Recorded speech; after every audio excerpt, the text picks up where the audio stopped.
Assalamualaikum warahmatullahi wabarakatuh. Selamat datang kembali di channel Restu Horor. Oke, seperti biasa, kali ini saya akan menceritakan sebuah kisah yang berjudul Pelet Celana Dalam Janda Kembang. Kali ini saya akan menceritakan sebuah cerita tentang janda kembang bernama Yayu yang tak sadar dijadikan alat balas dendam oleh Amelia, gadis misterius yang memakai pelet celana dalam untuk menghancurkan juragan beras hingga dia mati telanjang. Dan biar tidak penasaran dengan ceritanya lagi, kita masuk ceritanya. Yeyu, janda kembang dari pasar tengah. Setiap pagi selalu menyapu halaman depan warung sembakonya dengan kain jarit yang digulung di pinggang. Usianya sudah 35 tahun tapi parasnya masih cantik dan tubuhnya terawat. Kulitnya bersih, matanya bening, dan bibirnya selalu merah alami meski tanpa lipstik. Para pedagang di pasar sering menyebutnya Yayu si manis. Setiap lelaki tua muda pasti melirik kalau dia lewat depan warungnya. Tapi Yayu tak pernah terlalu dekat dengan siapapun. Ia ramah, tapi ia tahu menjaga batas. Sejak suaminya meninggal karena kecelakaan motor tepat 2 tahun lalu, Yayu hanya fokus membesarkan anak sematawayangnya yang kini duduk di bangku kelas 3 SD. Warung Yayu kecil saja, hanya berukuran 3 kali 5 meter, dengan rak-rak kayu tua yang tersusun rapi. Meski kecil, warungnya selalu ramai tak hanya karena lengkap dan juga murah, tapi karena orang-orang suka berbicara dengan Yayu. Ia punya gaya bicara yang lembut, suka senyum dan pandai merayu tanpa berniat genit. Salah satu langganan setia adalah juragan Rifki. Dia pemilik toko beras terbesar di pasar tengah. Rifki itu adalah duda berumur 45 tahun, berkumis tebal, perut buncit, tapi punya uang banyak. Hampir setiap hari ia mampir ke warung Yayu, entah untuk beli rokok, gula, atau sekedar ngobrol 5 menit sambil mengintip belahan dada Yayu yang tak sengaja menganga karena kancingnya lupa dikancingkan. Yayu tahu Rifki menyukainya. Ia sering dikirimi beras 1 karung, pernah juga ditraktir makan di warung Padang. Bahkan sekali waktu ia dikirim parfum mahal. Tapi Yayu selalu menolaknya dengan halus. Ia tak pernah memberi harapan baginya. Rifki tak lebih dari pelanggan. Kadang Yayu pun merasa geli sendiri ketika melihat cara Rifki mendekatinya, seperti remaja tanggung yang salah tingkah. Singkatnya, suatu siang saat terik matahari menyengat genting warung, seorang gadis muda datang. Dia bernama Amelia. Usianya sekitar 22 tahun, wajahnya ayu, dengan kulit sawo matang dan matanya yang besar. Rambutnya dikunci rapi, pakaiannya sederhana. Ia datang membawa map plastik dan langsung menyapa Yayu dengan sopan. "Bu, saya dengar di sini ibu butuh penjaga warung ya?" ucapnya dengan lembut. Yayu sempat terkejut. Ia memang sempat bilang ke tetangga kalau ia ingin punya pembantu warung, tapi belum sempat pasang pengumuman. Kamu kok denger sih? Kamu tahu dari mana ya? Dari siapa?" "Maaf bu, saya dari Bularas. Katanya dia tetangga ibu." Akhirnya setelah mengobrol cukup panjang dan sebentar juga, melihat Amelia tampak jujur dan cekatan, kini hari itu pun Yayu memutuskan untuk menerimanya bekerja. Tak banyak tanya, ia hanya merasa cocok. Lagi pula, warung semakin sibuk dan kadang Yayu tak sanggup mengurus semuanya sendiri. Amelia pun langsung mulai bekerja hari itu juga, menyapu warung, menata barang dagangan dan mencatat utang-utang para pelanggan. Selama beberapa hari semuanya masih tampak baik-baik saja. Amelia adalah rajin, tak banyak bicara, dan selalu datang lebih pagi daripada Bu Yayu. Bahkan kadang ia sudah menyeduh teh sebelum Yayu membuka warung. Bu Yayu sendiri merasa senang punya pembantu seperti Amelia. Tapi ia tak tahu bahwa sejak hari pertama Amelia datang, ada sesuatu yang mulai sedikit berubah. Kini Pak Rifki datang ke warung setiap pagi. Kalau dulu hanya seminggu sekali, kini ia tiap hari sudah nongkrong di depan warung sebelum jam 7. Ia tak banyak bicara, hanya menatap Yayu dengan mata yang berbeda. Lebih tajam, lebih halus. Kadang-kadang ia tersenyum sendiri seperti orang yang sedang dimabuk berat. Yayu sempat merasa risih, tapi ia pikir mungkin itu cuma perasaan saja. Mungkin Rifki memang sedang gila asmara. Ia juga tak curiga sedikit pun pada Amelia. Bahkan saat Rifki mulai menawarkan pinjaman modal dan ingin ikut membesarkan warungnya, Yayu hanya menggeleng dengan sopan. Suatu sore saat warung mulai sepi dan matahari meredup di balik atap seng, Amelia mendekati Yayu dengan membawa segelas teh manis. "Bu, ini tehnya. Biar seger, saya buatan khusus buat ibu," katanya sambil tersenyum. Yayu menerimanya dengan senang hati lalu menyeruput perlahan. Tapi Amelia hanya menatap, diam lalu berbalik ke belakang sambil membawa ember pel untuk membersihkan lantai. Tak ada yang aneh, semuanya pun tampak biasa. Namun malam itu, Yayu bermimpi aneh. Ia melihat Rifki telanjang duduk di depan warungnya sambil memeluk celana dalam. Itu adalah celana dalam miliknya. Ia terbangun dengan tubuh basah oleh keringat dingin. Nafasnya terengah, jantungnya berdetak dengan kencang. Tapi ia menganggap itu hanyalah mimpi buruk akibat kelelahan. Yayu tak tahu malam sebelum teh itu disajikan, Amelia mengambil salah satu celana dalamnya yang dijemur di belakang dapur. Celana itu dicelupkan ke dalam air hangat yang kemudian dicampur ke dalam teh manis untuk Rifki. Amelia melakukan ritual kecil, membisikkan nama Rifki, sambil menggulung rambutnya ke dalam kain lusuh dan membakar kemenyan, tepat di kamar mandi belakang. Warung kecil Bu Yayu yang dulu penuh canda, kini mulai diselimuti sesuatu yang tak terlihat. Sebuah kekuatan gaib yang perlahan membelit semua yang tinggal di dalamnya. Kita akan lagi menjadi sekedar laki mabuk cinta. Dan Yayu tak tahu bahwa hari-hari damainya akan segera berubah menjadi teror. Semua itu dimulai dari celana dalam yang hilang dan senyum tipis seorang gadis bernama Amelia. Sejak malam itu, Yayu merasa ada yang berubah di sekelilingnya.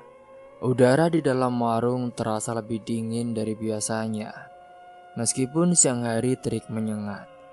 Setiap kali membuka pintu dapur, ia merasa seolah ada seorang yang mengintip dari balik tirai. Perasaan gelisah mulai tumbuh dalam dirinya, meski tak bisa dijelaskan dengan logika. Dan yang paling mencolok, tatapan Rifki pada keesokan harinya bukan lagi tatapan laki-laki yang jatuh cinta, tapi lebih menyerupai pandangan makhluk kelaparan yang sedang mengincar mangsa. Rifki datang pagi-pagi sekali, jauh lebih awal dari jam buka pasar. Ia berdiri diam di depan warung sembari menatap pintu yang masih tertutup. Begitu Yayu membuka rolling door warung, lelaki itu pun langsung menyodorkan sekotak roti dan sebungkus kopi instan. "Ini buat kamu sarapan ya, biar kamu semangat kerjanya," katanya sambil menyeringai. Yayu tertegun. "Loh, Pak Rifki pagi-pagi banget, Pak." Rifki hanya terkekeh. Matanya menelusuri tubuh Yayu dari atas sampai ke bawah. Yayu tersenyum kaku, tidak ingin menyinggung. Lalu segera ia pun masuk ke dalam. Tapi baru 5 menit kemudian, Amelia datang dari belakang dengan wajah santai. Ia tidak tampak terkejut ketika melihat Rifki. Justru sebaliknya, ia dibuat bertukar pandang dengan lelaki itu, dan dalam sekejap saja mereka saling mengerti. Hari-hari berikutnya menjadi aneh. Rifki mulai sering datang membawa barang-barang tak penting. Kadang hanya sekedar sebotol air mineral atau permen, lalu duduk berjam-jam sambil mengawasi Yayu. Ia jadi sering berkeringat meskipun udara sejuk. Terkadang ia menggigiti kukunya. Bahkan pernah sekali waktu membetulkan celananya seperti menyembunyikan sesuatu yang menegang di balik kain itu. Yayu mulai benar-benar tidak nyaman melihat gerak-gerik dari Rifki. Namun yang membuatnya semakin resah adalah Amelia. Gadis itu semakin rajin tapi seringkali melakukan sesuatu tanpa izin. Seperti masuk ke kamar Yayu, mencuci pakaian dalam tanpa disuruh, atau menata ulang isi lemari. Dan ketika ditanya, jawabannya selalu lembut, seolah semua itu demi membantu. Tapi Yayu tahu ada batas yang telah dilanggar. Terlebih ketika satu persatu celana dalamnya kini hilang dari tali jemuran. Ia sempat mengira dicuri tetangga, tapi pagar selalu terkunci dengan rapat. Ini kemana ya pakaian dalamku? Kok semakin hari ku lihat-lihat gak ada ya? Singkatnya suatu malam saat Yayu tak bisa tidur, ia terjaga karena mendengar suara rintihan. Suara laki-laki awalnya samar tapi makin lama makin jelas. Ia bangkit, melangkah pelan ke ruang depan lalu membuka gorden sedikit. Matanya membelalak di luar saat itu. Rifki sudah berdiri di depan warung. Tubuhnya hanya dibalut sarung yang nyaris jatuh. Ia pun memandangi warung dengan mata merah dan bibir komat kamit, entah mengucapkan apa. Celana itu, celana putih. Aku cium, aku peluk. Yayu, Yayu. Mendengar mantra itu, Yayu menahan nafas, ia pun gemetar. Kakinya lemas, ia menutup kembali gorden dan mundur ke belakang. Ia ingin berteriak, tapi lidahnya keluh. Beberapa menit kemudian, suara itu pun menghilang.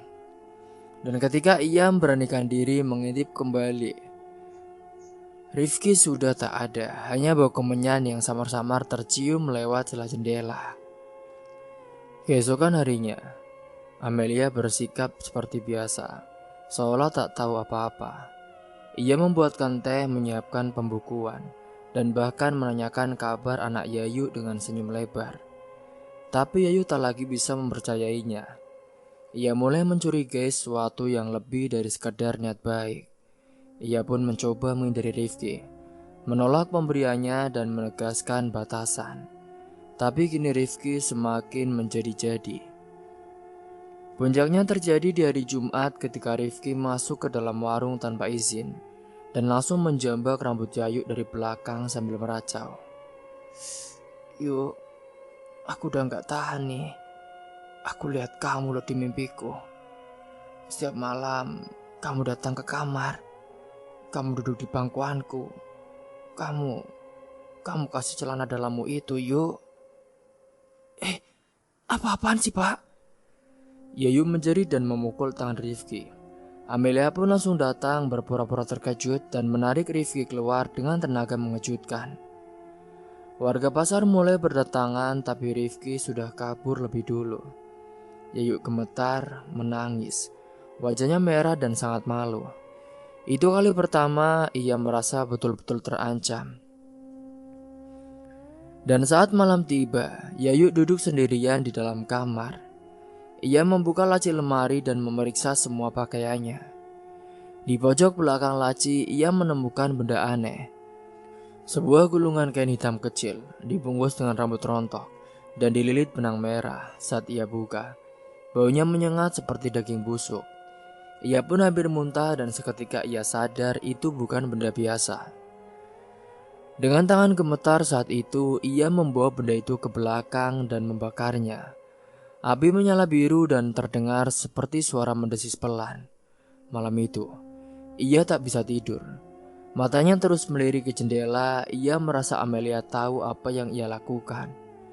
Dan benar saja keesokan harinya, Amelia bersikap dingin. Tak ada senyum, tak ada sapa, ia hanya bekerja dalam diam.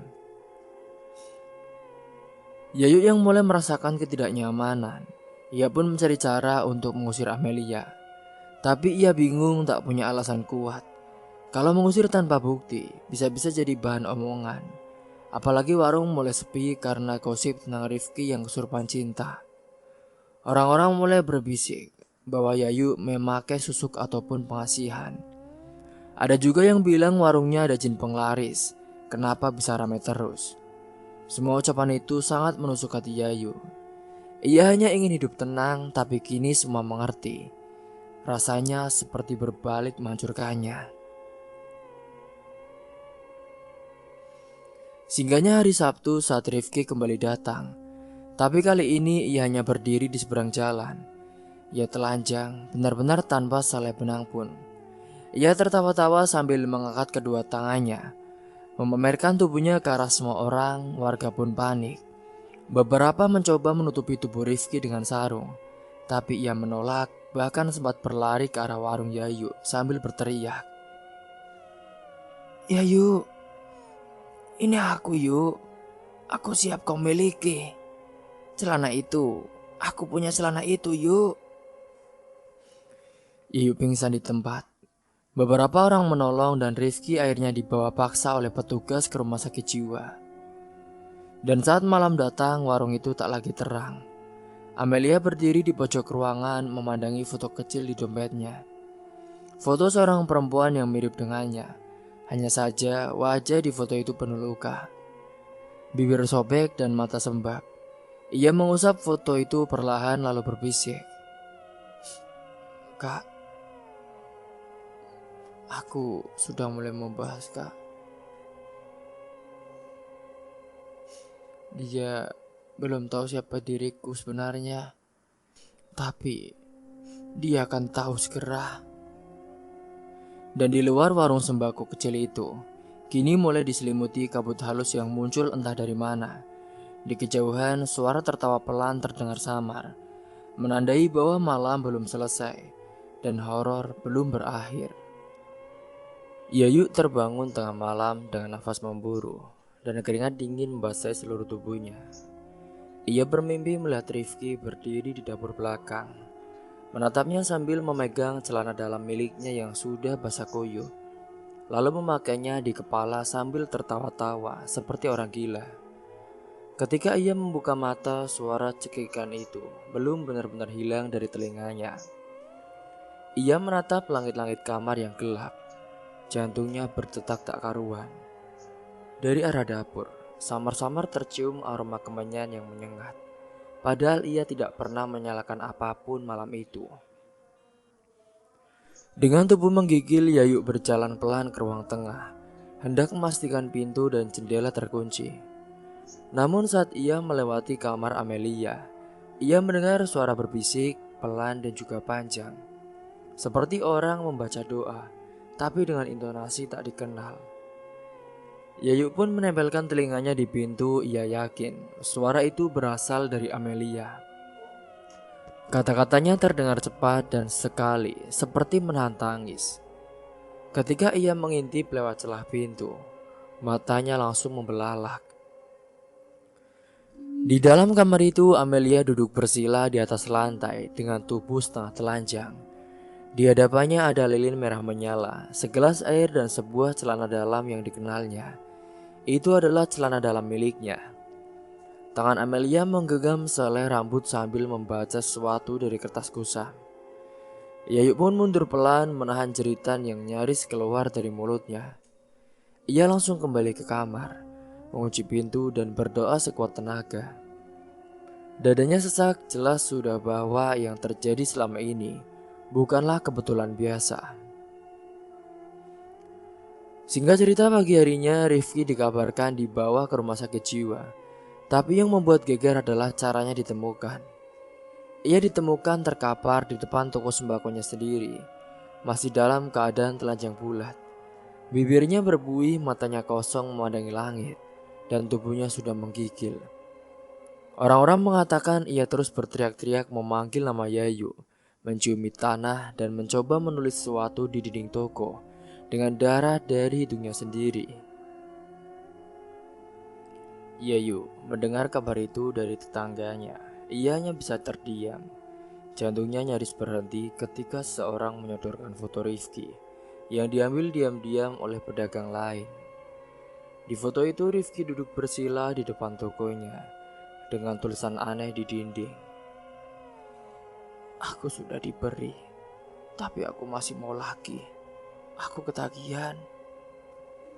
Tak ada yang tahu maksudnya, tapi Yayu paham. Itu bukan ucapan Rifki. Itu adalah pesan dari Amelia. Sepulang dari pasar, Yayu memberanikan diri memeriksa kamar Amelia saat gadis itu sedang keluar membeli sayuran. Ia menggeledah laci-laci, lemari hingga bawah kasur. Di sana, ia menemukan bungkusan kain merah berisi beberapa potong rambut, 2 celana dalam miliknya, dan sebuah foto Rifki yang sudah disobek bagian mulutnya. Ada bekas darah di pinggir sobekan. Yayu hampir pingsan. Tapi sebelum sempat menyembunyikan bungkusan itu, Amelia muncul di pintu kamar dengan tatapan dingin. Sedang mencari apa sih, Bu? Suatu ya? Tanyanya dengan pelan. Yayu tertegun, tangannya masih menggenggam bungkusan. Ia berusaha tegar meski tubuhnya gemetar. Kamu ini siapa sih, Mel? Amelia berjalan pelan mendekat lalu duduk di pinggir tempat tidur sambil menatap Yayu tanpa senyum. Bu Yayu, ibu tahu kan curahan Rifki punya istri dulu? Yayu mengangguk dengan pelan. Dulu, Bu, istrinya bunuh diri. Dia lompat dari atap toko beras itu sendiri, Bu. Waktu itu, semua bilang dia gila, tapi dia tidak gila. Dia cuma ditinggal dengan cara yang menjijikan. Suaminya pun tidur sama perempuan lain di tempat yang sama, Bu. Di kamar mereka, di ranjang yang sama. Dan perempuan itu mirip sekali sama ibu. Yayu merasa tengkuknya dingin. Ia tahu apa maksud dari Amelia. Tapi ia tak pernah tidur dengan Rifki. Tak pernah. Ia bahkan menolak semua pendekatan dari lelaki itu, meskipun dia adalah juragan kaya. Waktu itu, kakakku hamil. Tapi Rifki memaksanya menggugurkan. Malam sebelum ia mati, ia sempat bilang, kalau mati pun, dia mau bawa nama Rifki sampai ke neraka. Suara Amelia lirih, tapi setiap katanya seperti tombak yang menghujam jantung. Yayu terdiam, tak bisa berkata-kata. Ibu ingin tahu aku siapa? Aku adiknya, Bu. Kakakku namanya Rizka. Dan sekarang, aku di sini untuk memastikan Rifki tidak bisa hidup tenang. Tidak bisa merayu perempuan lain. Tidak bisa mencemari siapapun lagi. Aku ingin balas dendam. Yayu menggeleng saat itu. Aku tidak tahu maksud kamu, Mel. Aku tidak pernah. Justru karena ibu tidak tahu, karena itulah ibu yang pas.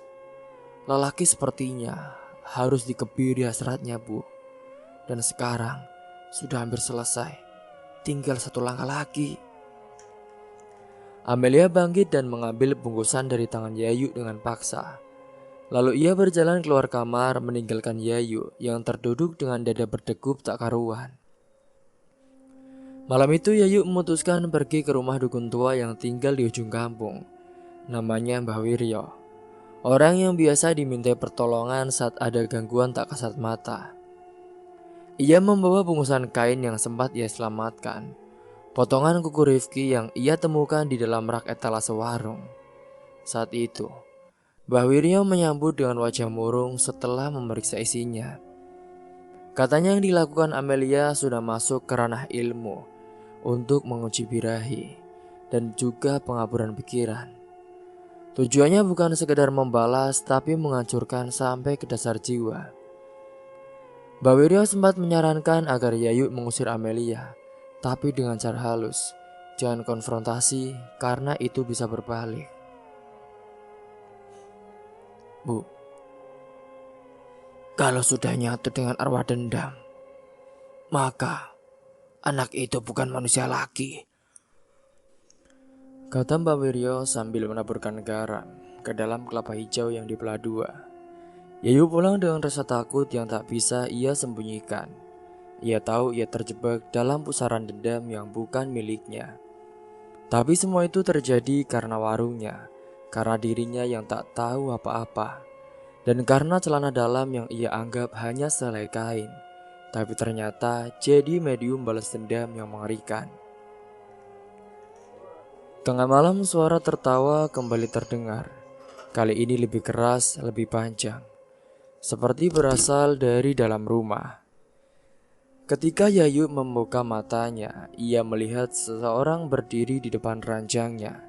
Dia Rifki, tapi matanya kosong, tubuhnya pucat dan telanjang. Mulutnya sobek seperti disayat dan dari mulut itu, suara perempuan yang keluar. Dia milikku, tapi kamu ikut menikmatinya. Sekarang, giliranmu. Yayu berteriak sekuat tenaga, tapi suara itu lenyap dalam gelap. Dan saat ia menyalakan lampu, tak ada siapapun di sana. Hanya satu hal yang tersisa, sepotong celana dalam miliknya yang tergantung di gagang pintu. Basah, dingin dan penuh bercak darah yang masih segar. Yayu berdiri terpaku. Matanya menatap celana dalam itu dengan tubuh gemetar. Ia ingin berteriak, tapi tenggorokannya seolah dikunci oleh ketakutan yang tak bisa dijelaskan. Langkahnya mundur perlahan, nafasnya memburu. Celana dalam itu masih tergantung. Ia bergoyang pelan seolah ditiup angin yang tak ada. Yayu langsung mengambil sapu lidi dan menjatuhkan benda laknat itu ke lantai, lalu menyapunya keluar kamar. Tapi sebelum sempat dibuang, ia melihat sesuatu yang membuat bulu kuduknya berdiri. Itu bercak darah yang membentuk huruf kecil, inisial yang begitu jelas, R.A. Rifki dan Amalia. Pagi datang tanpa matahari, langit abu-abu, mendung menggantung seolah alam pun tahu bahwa di rumah kecil itu ada sesuatu yang tak beres. Yayu tak tidur semalaman, ia duduk memeluk lutut di sudut kamar, menunggu fajar sambil membaca ayat-ayat pendek. Saat mendengar suara pintu depan dibuka, ia tahu Amelia sudah bangun. Tapi kali ini tidak ada suara alam, tidak ada suara sendok teh berdenting, tidak ada senyum basa-basi. Amelia muncul di ambang pintu kamar, Yayu pun tanpa mengetuk masuk saja. Matanya kosong, rambutnya sudah berantakan, wajahnya pucat. Ia berdiri di sana beberapa detik menatap Yayu yang masih mengenakan mukena. Lalu tiba-tiba ia tersenyum. Bu, sudah lihat tandanya? Yayu tidak menjawab. Ia hanya menggigit bibir, menahan segala macam dari rasa di dada. Amelia masuk ke kamar lalu duduk di ujung ranjang. Begitu dekat dengan Yayu, aroma tubuhnya menusuk, seperti bau bunga bercampur tanah basah. Ia membuka mulutnya perlahan lalu berbicara dengan suara yang bukan miliknya. Suara yang lebih berat, lebih tua, dan juga penuh dendam. Rifki sudah selesai, Bu. Tapi dendamku masih belum. Yayu tersentak saat itu. Kamu dirasuki, Mel. Amelia tertawa, tapi tawanya seperti dua suara berbarengan. Aku tidak dirasuki, Bu. Aku yang membuka jalan untuk dia masuk ke tubuhku. Karena yang ingin dia lakukan tidak akan selesai tanpa orang ketiga. Aku tidak ada sangkut pautnya, Mel. Aku tidak pernah menjati siapapun. Tapi, Bu, bukannya juragan Rifki mencintai ibu kan? Itu cukup. Karena cinta lelaki bejat itu harus terpotong habis, harus dibakar. Dan ibu adalah api yang membantuku membakar, Bu. Amelia berdiri, tubuhnya tegak seperti bayangan. Ia meninggalkan kamar tanpa menoleh lagi. Dan saat Yayu keluar beberapa menit kemudian, gadis itu sudah tak ada dimanapun. Pintu warung terbuka, ember air tumpah, dan di atas meja ada benda yang membuat Yayu hampir pingsan. Itu adalah sebuah foto tua perempuan dengan wajah yang babak belur. Duduk di ranjang rumah sakit di baliknya berdiri Rifki yang mengenakan seragam pernikahan. Ternyata itu adalah foto almarhum dari istri Rifki. Setelah dendam yang dibalaskan oleh Amelia, kini hari itu kabar kematian Rifki telah menyebar. Ia ditemukan tergantung di balik pintu toko berasnya. Masih dalam keadaan telanjang, di dinding ada tulisan dengan darah. Kau cicipi tubuh banyak perempuan, kini tubuhmu yang kupasrahkan. Saat diselidiki, polisi pun menyimpulkan itu bunuh diri. Tapi banyak yang tak percaya tubuh Rifki ditemukan penuh luka iris di dada dan paha, seperti dicakar oleh binatang buas. Tapi tak ada sidik jari, tak ada tanda masuknya orang asing. Dan CCTV di sana mendadak rusak sejak 2 hari sebelumnya. Warga pasar pun tengah geger, mereka mulai menghindari warung Yayu. Ada yang bilang warung itu sudah disusupi oleh jin. Ada juga yang menuduh Yayu dukun pengasihan. Bisikan-bisikan mulai muncul di belakang punggungnya. Anak kecil yang lewat depan warung langsung digandeng ibunya. Bahkan tukang sayur yang biasa ngopi pagi di warung itu kini tak lagi datang. Yayu pun tak tahan. Ia pergi ke rumah Bu Sumi, mantan dukun yang sudah tobat dan kini rajin mengaji. Di sana Yayu menceritakan semuanya tentang Amelia, tentang celana dalam yang hilang, pelet dan juga suara tawa, hingga mimpi-mimpi aneh tentang Rifki dan darah yang menodai pakaian dalamnya. Bu Sumi hanya diam, lalu setelah hening panjang, ia berkata, "Yuk, itu bukan gadis biasa. Dia sudah setengah mati setengah hidup. Dia bawa dendam dari arwah kakaknya, karena kakaknya dulu mati digantung akibat KDRT dari Rifki. Dan saat itu dia tahu kalau kamu wanita yang disukai oleh Rifki. Jadi kamu dijadikan jembatan. Kalau dia masih di dekat sini, berarti akan ada korban lagi." Yayu memeluk lututnya, air matanya pun tak bisa dibendung. Jadi sebenarnya Rifki itu orang jahat ya, Bu? Aku harus apa, Bu? Usir dia. Dan jika kamu bertemu dengan perempuan itu, kamu usir dia bukan dengan marah, tapi dengan doa. Dia akan pergi kalau tahu kamu bukan lagi sasaran yang empuk. Malam harinya Yayu pun menyalakan pelita kecil dan membaca doa-doa yang diajarkan Bu Sumi. Ia menyemprotkan air doa ke setiap sudut rumah dan juga warung. Ia membakar serbuk kayu manis dan bunga kering di dapur, lalu menulis ayat di selembar kertas dan menaruhnya di bawah kasur. Tapi saat tengah malam sesuatu terjadi. Pintu warung terbuka sendiri, angin masuk menderu. Di depan meja talase Amelia sudah berdiri. Tapi bukan seperti Amelia yang biasa bekerja di siang hari. Kini wajahnya pucat membiru, matanya merah menyala, dan kulit lehernya sobek seperti bekas jeratan. Ia tidak berjalan tapi melayang pelan ke arah Yayu yang berdiri gemetar sambil memegang Al-Quran. Aku mau dia yang terakhir. Aku belum selesai. Amelia, pergilah. Kamu bukan milik sini. Bukan aku, tapi kakakku. Dia yang masih tinggal di dalam tubuhku. Yayu membaca ayat kursi dengan suara lantang. Amelia mengerang, tubuhnya mengejang. Lalu dari mulutnya keluar suara pekikan panjang, hingga akhirnya ia terhempas ke lantai.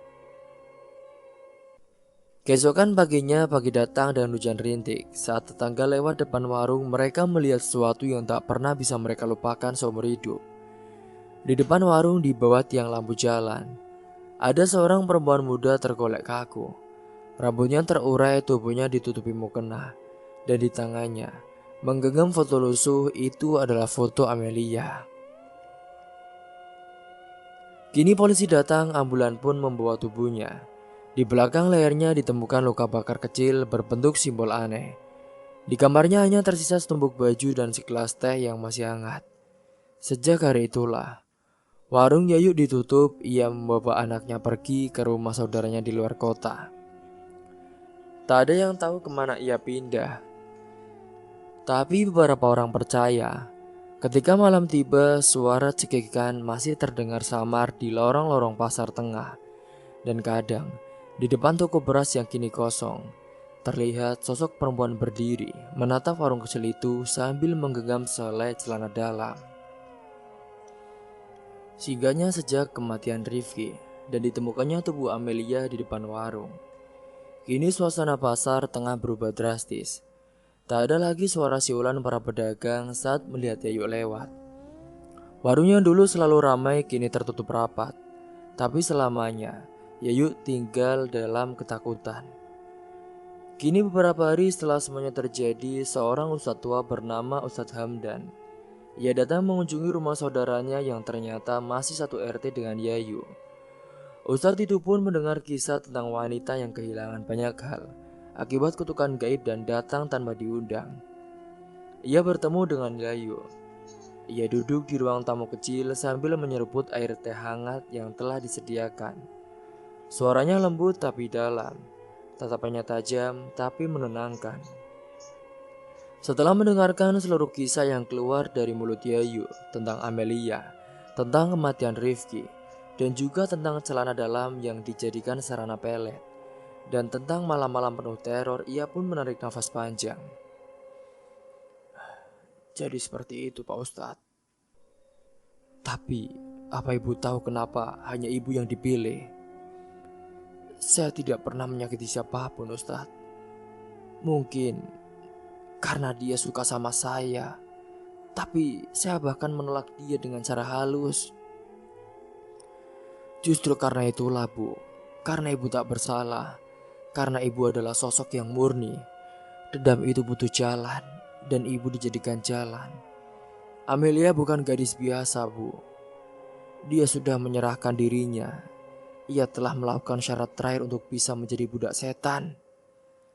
Ia rela melakukan itu karena ia ingin menjadi perantara arwah kakaknya agar dendamnya bisa dituntaskan. Yayu menunduk, tangisnya jatuh tanpa suara. Jadi, itu benar adanya. Jadi, Bu, pelet celana dalam itu bukan sihir sembarangan. Itu ilmu dari aliran hitam yang sudah sangat tua. Namanya pengikat nafsu melalui aroma jiwa.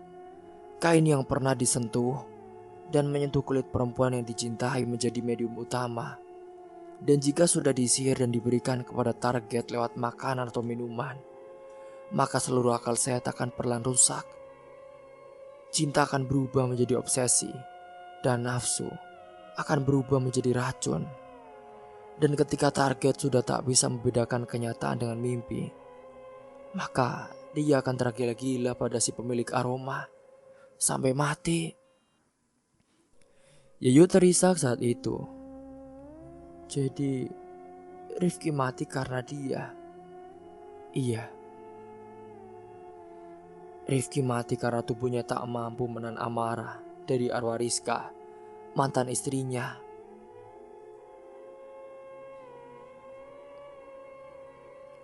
Kini hari demi hari setelah semuanya terbongkar, Yayu perlahan hidup kembali, warung dibuka kembali. Tidak langsung ramai tapi satu persatu pelanggan lama mulai datang lagi. Beberapa sempat menanyakan tentang Amelia tapi Yayu hanya menjawab bahwa gadis itu sudah pergi jauh dan tak akan pernah kembali. Tidak ada yang tahu siapa sebenarnya Amelia, dari mana asalnya atau siapa keluarganya. Tak ada data, tak ada alamat. Bahkan pemakaman tubuhnya pun dilakukan diam-diam, karena tidak ada yang datang untuk mengaku sebagai kerabat. Memang benar setelah kematian Amelia, setelah ia membalas dendam kepada Rifki, ia ikut mati karena ia tak ingin hidup dalam kesesatan lagi. Sementara saat ini Yayu yang pernah menjadi media untuk menjalankan dendam itu, ia kembali menata rak sembako dengan hati-hati. Ia menyapu setiap pagi, membuat teh manis hangat dan kadang menyanyi kecil saat sendirian. Kini anaknya sudah tampak lebih ceria, tidak ada lagi rasa takut yang membekap rumah kecil mereka. Namun Yayu tak lagi menggantung pakaian dalam di jemuran luar. Ia menjemur di dalam rumah, di ruang belakang yang tak terlihat siapa-siapa. Ia juga menyimpan kunci kamar di dalam saku bajunya. Dan setiap malam, ia selalu menyalakan lampu kecil di pojok kamar, sambil membaca doa sebelum tidur. Di sisi lain, pasar tengah tak lagi membicarakan Rifki. Toko berasa dijual lalu dibongkar. Di atas lahan itu kini berdiri kios sandal murah. Tak ada yang ingin mengingat kejadian itu terlalu lama. Tapi dalam hati Yayu semuanya tetap membekas. Ia tahu hidupnya sudah disentuh oleh dunia yang tak terlihat. Dunia yang hanya bisa dipahami oleh mereka yang pernah masuk terlalu dalam. Dan ketika malam Jumat tiba, ia masih menutup pintu lebih awal. Bukan karena takut, tapi karena ia tahu sesuatu yang pernah datang dari kegelapan bisa saja kembali, bukan Amelia, bukan Rizka, tapi dendam yang lain. Karena di dunia ini dendam perempuan yang disakiti, apalagi saat tubuh dan hatinya dihina, selalu mencari jalan untuk menyala, dan kadang jalan itu datang dari sehelai celana dalam. Semoga kalian semua bisa mengambil hikmah dan pelajaran dari kisah ini. Tentunya saya mohon maaf apabila ada salah kata ataupun ucapan yang kurang berkenan. Sampai jumpa di cerita selanjutnya. Akhir kata, wassalamualaikum warahmatullahi wabarakatuh.